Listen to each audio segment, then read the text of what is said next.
کہ فجر کا وقت وہ وقت ہے جب جنت میں مومنوں کو اللہ کا دیدار حاصل ہوگا۔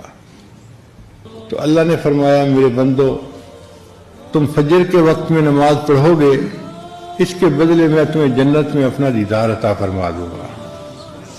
اور بعض نے فرمایا کہ اللہ نے فرمایا میرے بندو تم دن کی ابتدا میری عبادت سے کرنا، میں سارا دن تمہارے کاموں میں تمہاری مدد کروں گا۔ لہذا جو بندہ فجر کی نماز ادا کرتا ہے سارا دن اس کے کاموں میں اللہ کی مدد شامل حال رہتی ہے۔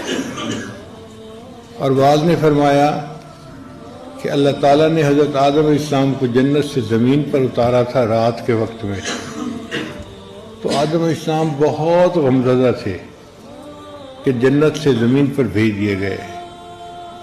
پھر جب صبح کا اجالا ہوا تو ان کو تھوڑی امید لگی کہ میں کسی تاریک خانے میں نہیں آیا، یہاں بھی دن کی روشنی ہے۔